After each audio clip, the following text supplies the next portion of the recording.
Dear students, good morning. आज हम 12वीं कला विषय इतिहास लेसन 1 पढ़ रहे थे। भारत का वैभवपूर्ण अतीत, इतिहास को जानने के प्रमुख स्रोत। और 2 प्रकार के स्रोत हमने पढ़े। पहला पढ़ा हमने साहित्यिक स्रोत और दूसरा पढ़ा हमने पुरातात्विक स्रोत। तो सबसे पहले हम साहित्यिक स्रोतों को पढ़ते हैं कि साहित्य कौन कौन से रचे गए। साहित्यिक स्रोतों की यदि बात करें हम, तो साहित्यिक स्रोत कितने भागों में बांटा जाता है? 2 भागों में बांटा जाता है।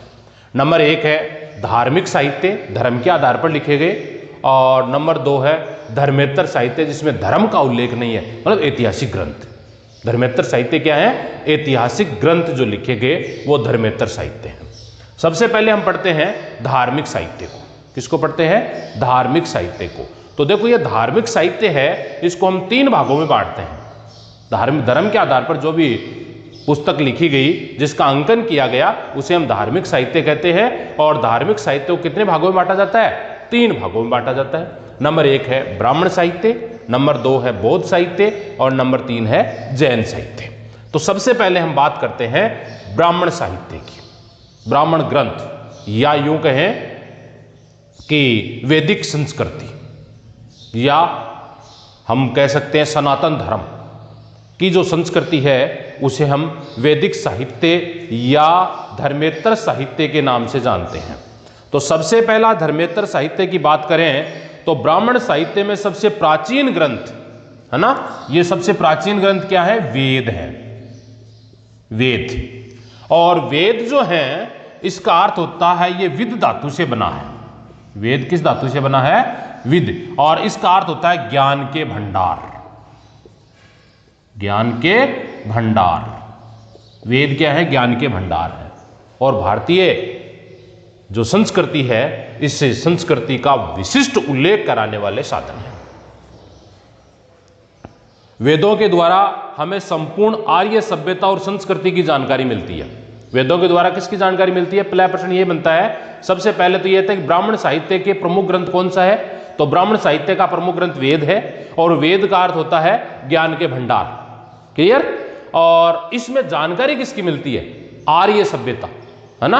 आर्य कहां से आए, भारत में कहां से इन्होंने व्यापार, ये अपनी संस्कृति स्थापित की, सामाजिक स्थिति इनकी क्या थी, राजनीतिक स्थिति इनकी क्या थी, धार्मिक रूप से वे किस प्रकार के देवी देवताओं को पूजा करते थे, धर्म के आधार पर ये किस प्रकार बंटे हुए थे, इन सब का वर्णन करने के लिए इसे में विशिष्ट वर्णन दिया गया है।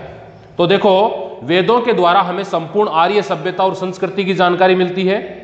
वेद हम पढ़ चुके हैं, ज्ञान के भंडार है। और वेदों की संख्या की बात करें तो वेदों की संख्या कितनी है? 4। वेद कितने हैं भाई? वेद है 4। कौन कौन से? सबसे पहला वेद है ऋग्वेद, सबसे पुराना वेद है ये। नंबर 2 यजुर्वेद, सामवेद, और अथर्ववेद। वेद कितने हैं?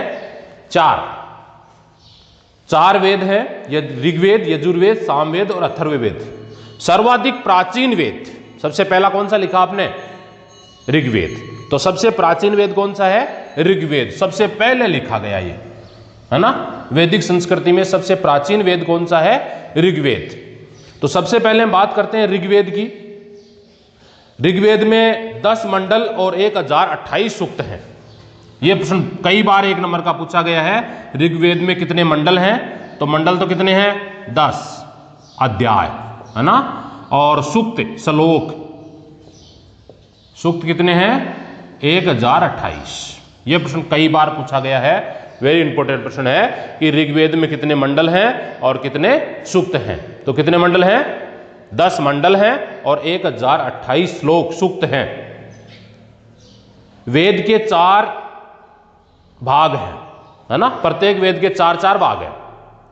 कोई भी वेद हो, चाहे ऋग्वेद के 4 हैं, यजुर्वेद के 4 हैं, सामवेद के 4 हैं, अथर्ववेद के 4 हैं। प्रत्येक के 4 भाग हैं। अब देखो, ये चार कौन? प्रत्येक वेद के कितने भाग हैं? 4 भाग हैं। सबसे पहले संहिता, उसके बाद में ब्राह्मण, आरण्यक जो जंगलों में लिखे गए, और उपनिषद। तो देखो इसमें ऋग्वेद के भी ये 4 हैं, यजुर्वेद के भी, सामवेद के भी और अथर्ववेद के भी। चारों के कितने कितने भाग हैं? 4 भाग हैं, संहिता, ब्राह्मण, आरण्यक और उपनिषद। ये 4 भाग दिए। वेदों की व्याख्या जो है, इनकी जो वर्णन है वो किस में किया गया है? संहिता में, पहला भाग, है ना। और किसके द्वारा किया गया है? ब्राह्मण यानी आर्य सभ्यता, आर्य द्वारा किया गया है। आरण्यक कहां किया गया है उपनिषदों का? तो जंगलों में किया गया है। और इसकी जो विषय वस्तु है वो क्या है? उपनिषद है। यानी ऋग्वेद को 4 भागों में हम बांट सकते हैं। तो देखो इसमें ऋग्वेद छंदों में लिखा गया है। पहली बात करें ऋग्वेद की, तो ऋग्वेद में पहला प्रश्न आता है, ऋग्वेद में कितने मंडल हैं? तो कितने मंडल हैं? 10 मंडल हैं। और सूक्त कितने हैं? 1028 सूक्त हैं। क्लियर? अब इसको लिखा किस में गया? यही की बात है ऋग्वेद की, कि ऋग्वेद को किस में लिखा गया है? छंदों में लिखा गया है ना। छंदों का मतलब होता है गायन गान में, छंद के माध्यम से लिखा गया है। छंदों में ऋग्वेद को लिखा गया। यजुर्वेद में यज्ञों से संबंधित विवरण है।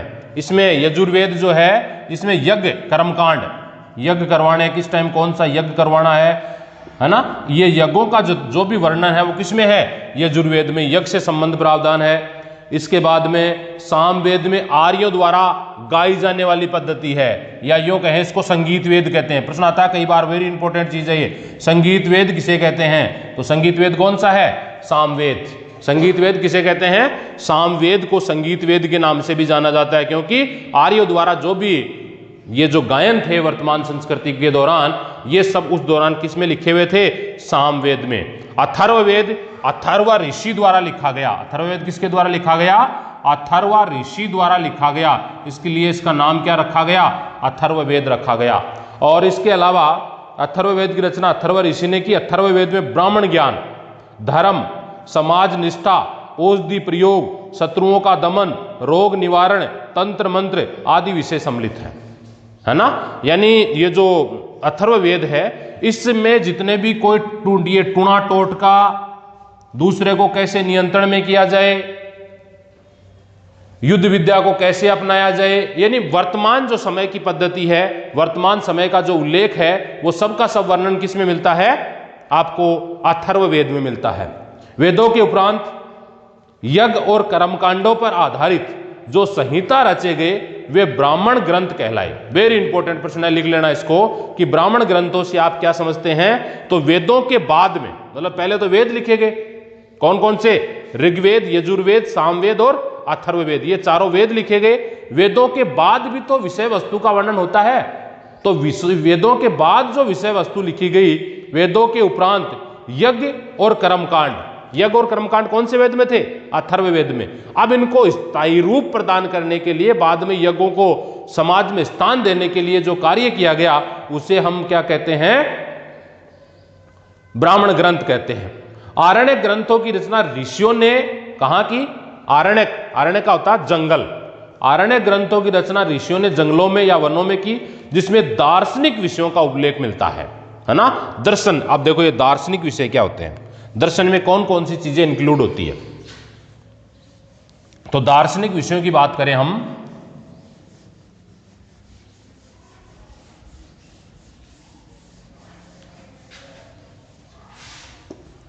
दार्शनिक विषय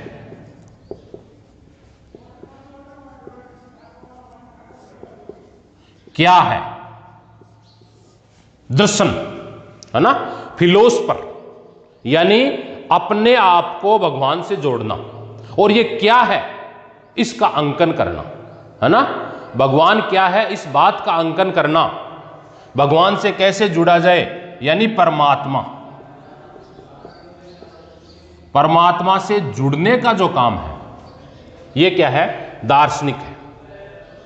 भगवान क्या है, व्यक्ति कैसे बना, व्यक्ति के कौन कौन से कार्य होने चाहिए, भगवान से हम किस प्रकार से जुड़ सकते हैं, इनकी विषय वस्तु क्या है, इन सब का वर्णन जो है वो दार्शनिक विषय और दार्शनिक विषयों के अंदर किया गया है। उपनिषदों में गूढ़ विषय और नैतिक आचरण नियमों की जानकारी मिलती है। उपनिषद जो है ना, जो प्रत्येक वेद के 4-4 भाग हैं, तो प्रत्येक भाग में हमें किसका वर्णन मिलता है? लास्ट में जो संहिता है, संहिता के बाद में ब्राह्मण है, ब्राह्मण के बाद में आरण्यक है, आरण्यक के बाद में कौन सा? उपनिषद है। तो उपनिषद में जो भी विषय है उसका गूढ़ रहस्य और नैतिकता के संबंध में विचार होता है, यानी गूढ़ रहस्य होता है और गूढ़ रहस्य के साथ ही साथ किसका वर्णन मिलता है? नैतिकता, मतलब व्यक्ति का आचरण कैसा होना चाहिए, अच्छा होना चाहिए, कौन कौन सी चीजें सही हैं, कौन कौन सी चीजें गलत हैं, उनका आचरण किस प्रकार का हो, उनका व्यवहार किस प्रकार का हो, ये सब जो वर्णन है हमें किस में मिलता है? आरण्यक इसमें मिलता है, उपनिषदों में। वैदिक साहित्य को ठीक तरह से समझने हेतु वेदांग साहित्य की रचना की गई। वैदिक साहित्य को ठीक तरह से समझने के लिए किसकी रचना की गई? वैदिक साहित्य को ठीक तरह से समझने के लिए लिखे गए वेदांग। कौन सा साहित्य लिखा गया? वेदांग साहित्य। और वेदांग साहित्य के भाग हैं 6। नंबर 1 है शिक्षा, नंबर 2 है कल्प, नंबर 3 है व्याकरण, नंबर 4 है निरुक्त, नंबर 5 है छंद और नंबर 6 है ज्योतिष। ये एक प्रश्न आता है 1 नंबर का, या इसमें 2 नंबर का प्रश्न पूछा जाता है, वेदांग साहित्य किसे कहते हैं और वेदांग साहित्यों के नाम लिखिए। ठीक है, तो वेदांग साहित्य वेदों को ठीक तरह से, उनकी भाषा को सरल बनाया गया, वेदों की भाषा को सरल बनाया गया। तो वेदांग साहित्य मतलब वेदांग साहित्य क्या है? वेदों को सही तरीके से या ठीक तरीके से समझने के लिए किसकी रचना हुई? वेदांग साहित्यों की रचना हुई। वेदांग साहित्य में कितने हैं? 6 साहित्य हैं। नंबर 1 है शिक्षा, नंबर कल्प, व्याकरण, निरुक्त, छंद और ज्योतिष। ये प्रश्न लिखना है। इसके बाद में है वेदों के बाद में उपवेद। वेदों के बाद में कौन से हैं? उपवेद। तो वेद के बाद में वेद भी 4 है और उपवेद भी कितने हैं? 4 है। सबसे पहला है आयुर्वेद, दूसरा है धनुर्वेद, तीसरा है धनुर्वेद के बाद में गंधर्व वेद और चौथा है शिल्प वेद। ये 4 वेद हैं। इनमें क्या क्या वर्णन है वेदों में, है ना? तो सबसे पहले हम बात करते हैं आयुर्वेद की। सबसे पहले किसकी बात करते हैं? आयुर्वेद की बात करते हैं। तो आयुर्वेद में वर्तमान में जो चिकित्सा पद्धति अपनाई गई है, आज की तरह की जो दवाइयां हैं ये नहीं, पूर्व समय में जो जड़ी बूटियों से बनाई गई दवाइयां थी, इनका संपूर्ण वर्णन, किस बीमारी का इलाज कैसे होगा, बीमारी को किस प्रकार से रोकना है, इसकी रोकथाम की कार्य पद्धति क्या होगी, इसका प्रचार प्रसार को कैसे रोका जा सकता है, ये कैसा रोग है, इसका संपूर्ण मतलब जितनी भी दवाइयां बनाई जानी है वो किस वेद में लिखा हुआ है? आयुर्वेद में लिखा हुआ है ना? नंबर 2 है धनुर्वेद। धनुर्वेद में वास्तुकला, कोई भवन बनाना है, कोई बावड़ी बनानी है, या किसी प्रकार का कोई गढ़ बनाना है, कोई किला बनाना है, इस सब मस्त प्रकार की जानकारी हमें कहां से मिलेगी? धनुर्वेद में, वास्तुकला के रूप में। गंधर्व वेद, गंधर्व मतलब होता है प्रेम, है ना? गंधर्व का मतलब क्या होता है? प्रेम। और प्रेम किस में झलकता है? संगीत में। तो गंधर्व वेद का क्या नाम है?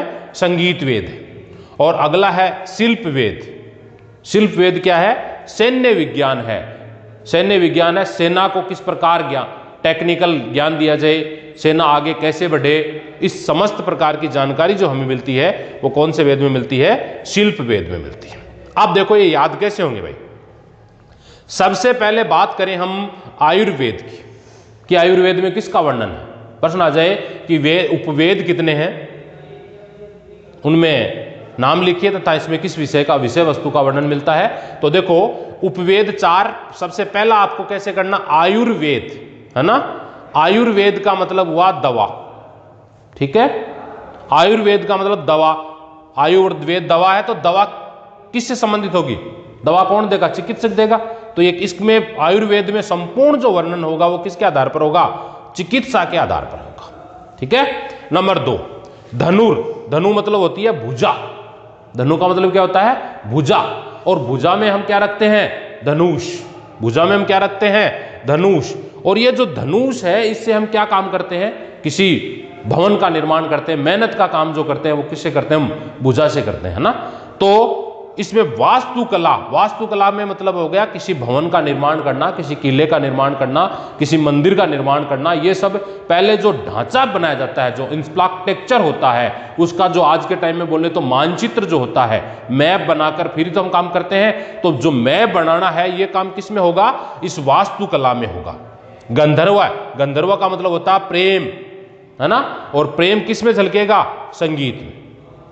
आदमी आज के टाइम तो मनोरंजन के बहुत सारे साधन हो गए हैं, पूर्व समय में मनोरंजन के साधन नहीं थे, है ना, और नहीं थे तो सर्वश्रेष्ठ जो मनोरंजन का साधन कौन सा था? संगीत। लोग राजा महाराजा हो गायन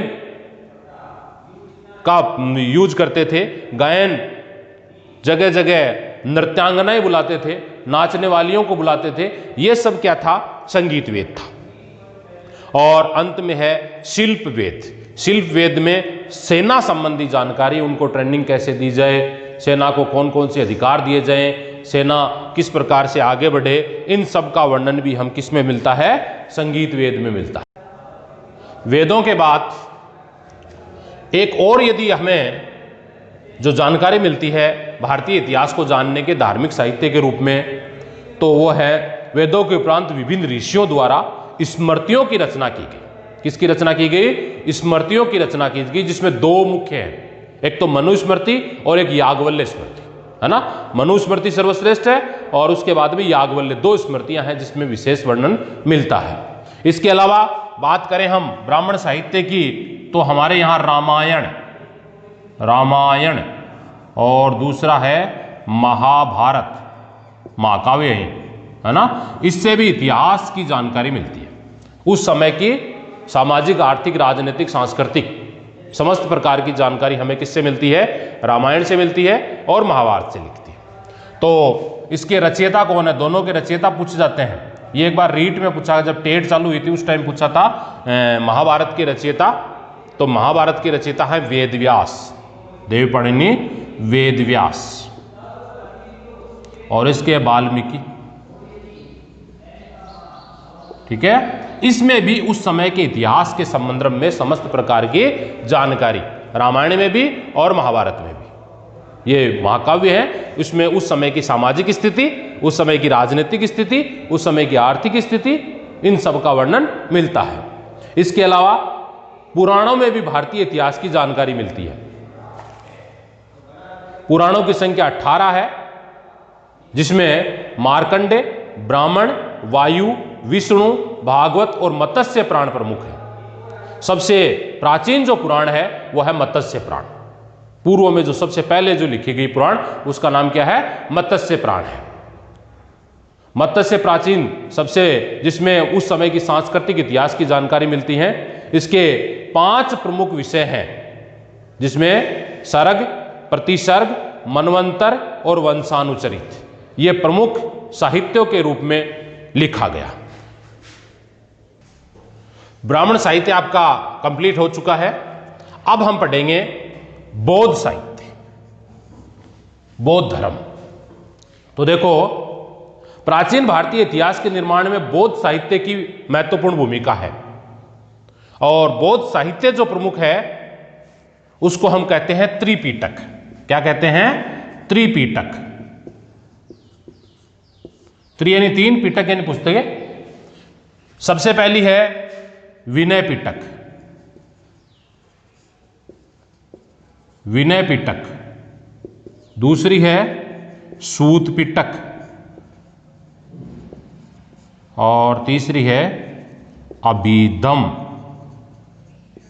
पिटक। यह प्रश्न कई बार पूछा जाता है। त्रिपिटक क्या है? बौद्ध धर्म से, बौद्ध धर्म के इतिहास को समझने के लिए जो पुस्तकें लिखी गई उसे त्रिपिटक कहा गया है। त्रिपिटक में कितनी पुस्तकें हैं?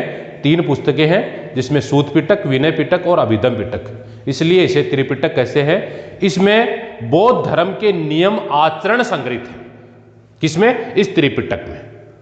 इस त्रिपिटक में किसका वर्णन है? बौद्ध धर्म के नियम और व्यक्ति को किस प्रकार का आचरण करना चाहिए, व्यक्ति को किस प्रकार का आचरण करना चाहिए, इसके संबंध में जो वर्णन है वो हमें कहां मिलता है? त्रिपिटक में मिलता है। बौद्ध ग्रंथों का दूसरा महत्वपूर्ण योगदान है जातक कथाएं। मतलब एक चीज तो हो गई त्रिपिटक और दूसरी चीज हो गई जातक कथाएं, सुनी सुनाई कथाएं। दूसरी है जातक कथाएं जो बाद में लिखी गई जातक कथाएं, जिसमें उस समय के इतिहास की जानकारी मिलती है। तो देखो जातक कथाओं में गौतम बुद्ध से पूर्व जन्म की कथाओं को जातक कथाएं कहा गया। और उस दौरान की क्या जातक कथाओं में क्या मिलता है? गौतम बुद्ध के जन्म से पूर्व की जो है उस समय की सामाजिक स्थिति, समाज कैसा था, धार्मिक स्थिति, राजनीतिक स्थिति और उस दौरान की आर्थिक स्थिति।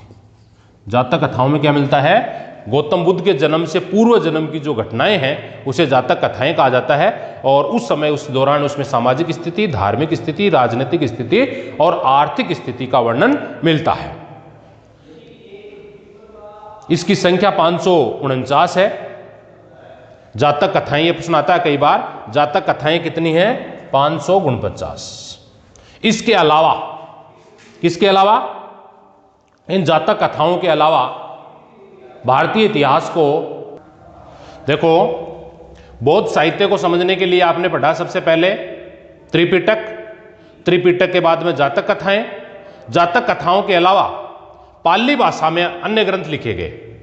प्राकृत पाली भाषा है ना, तो पाली भाषा में अन्य ग्रंथ लिखे गए जो 3 मुख्य हैं। सबसे पहला है मिलिंद पन्नो है, दूसरा है दीपवंश और महावंश। तो ये जो मिलिंद पन्नो है ना, इसमें क्या वर्णन है? मिलिंद पन्नो में यूनानी आक्रमणकारी मिनेंडर व बौद्ध भिक्षु नागसेन के मध्य वार्ता है, बातचीत। आक्रमण किया, आक्रमण के बाद में युद्ध को शांत करने के लिए जो कार्य किया गया उसमें इस मिलिंद पन्नो में है। इसके बाद में जो दूसरी पुस्तक है दीपवंश और महावंश, दीपवंश और महावंश में सिंहल द्वीप का वर्णन है। किसका वर्णन है? सिंहल द्वीप का वर्णन है। सिंहल द्वीप का इसमें वर्णन किया गया है। पाली भाषा के अलावा संस्कृत भाषा में भी बौद्ध ग्रंथ लिखे गए हैं, जिसमें महावस्तु ग्रंथ गौतम बुद्ध के जीवन के चरित्र पर आधारित ग्रंथ है, जबकि एक और है ललित विस्तार में लेखक ने गौतम बुद्ध को देवीय शक्ति के रूप में निरूपित कर दिया।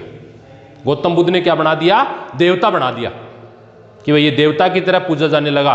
पहले यही मूर्ति पूजा का खंडन करके गौतम बुद्ध यहां से निकले थे, लेकिन बाद में इन्होंने क्या किया कि देवीय शक्ति के रूप में पूजा जाने लगा।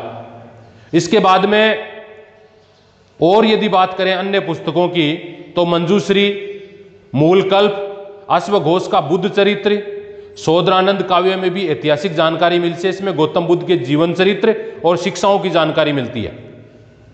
बौद्ध ग्रंथ दिव्यावदान में सबसे इंपॉर्टेंट है भैया, बौद्ध ग्रंथ दिव्यावदान में सत्कर्म एवं वीरोचित कार्य का वर्णन है, जिसका प्रचार प्रसार मध्य एशिया, तिब्बत, चीन, जापान, ब्रह्मा, श्रीलंका आदि देशों में हुआ। और इसमें भारतीय जो बौद्ध हैं, इन्होंने इनका प्रयोग हिंदी भाषा में भी कराने का प्रयास, प्राकृत भाषा को हिंदी भाषा में भी करने का प्रयास किया, ताकि इसको हम आराम से समझ सके, इसका प्रचार प्रसार कर सके। इसके बाद आता है आपका जैन साहित्य, और जैन साहित्य के साथ ही आपका धार्मिक साहित्य है वो पूरा हो जाएगा। तो हम अगली चर्चा करते हैं जैन साहित्य पर, उसके बाद में हम पढ़ेंगे धर्मेतर साहित्य। तो देखो जैन साहित्य के बारे में यदि हम जो वर्णन मिलता है, बौद्ध धर्म की तरह जैन साहित्य में भी पर्याप्त ऐतिहासिक सामग्री प्राप्त होती है। जैन साहित्य का जो प्रमुख ग्रंथ है, जैसे यहां था त्रिपिटक, है ना, यहां कौन सा था? त्रिपिटक। उसी प्रकार यहां है आगम, है ना। जैन साहित्य का जो वर्णन मिलता है वो किसमें मिलता है? आगम में। तो आगम देखो इसमें है, पर इसके अंतर्गत 12 अंग है, 12 उपांग है, 10 प्रकीर्णन है, 6 छेद सूत्र है और 1 नंदी सूत्र है, 1 अनुयोग द्वार व 4 मूल सूत्र शामिल है। इसकी रचना 4वीं शताब्दी ईसा पूर्व से 6वीं शताब्दी के लंबे समय में धार्मिक संगतियों और व्यक्तियों के माध्यम से हुई। जैन साहित्य देखो, बौद्ध साहित्य लिखा गया पाली भाषा में और जैन साहित्य लिखा गया प्राकृत भाषा में। यह प्रश्न पूछा जाता है कई बार। जैन साहित्य किस भाषा में लिखा गया? प्राकृत भाषा में, और बौद्ध साहित्य लिखा गया पाली भाषा में। अन्य जैन ग्रंथों में जो प्रमुख ग्रंथ हैं, अन्य जैन ग्रंथ वो हैं, हाँ भाई, जैन साहित्य जो अन्य ग्रंथ हैं उसमें कथाकोश, परिशिष्ट पर्वन, भद्रबाहुचरित, ये वेरी इंपॉर्टेंट है, क्योंकि भद्रबाहुचरित है तो इसमें भद्रबाहु जो ऋषि है या जो जैनी है, साधु है, उसका वार्ता बातचीत चंद्रगुप्त मौर्य प्रथम से हुई। इसके बाद में कल्पसूत्र और भगवती सूत्र में जैन साहित्य उस दौरान की सामाजिक, आर्थिक, राजनीतिक, धार्मिक स्थिति का हमें जो वर्णन उपलब्ध करवाते हैं उसे हम क्या कहते हैं? धार्मिक साहित्य कहते हैं। और इस पूरी विषय वस्तु में किसका वर्णन मिलता है हमें? धर्म के आधार पर जो समझने का साहित्यिक स्रोतों के रूप में मिलता है। कल हम पढ़ेंगे धर्मेतर साहित्य, जिसमें धर्म का उल्लेख नहीं हो, ऐतिहासिक पुस्तकें हो, उसे हम क्या कहेंगे?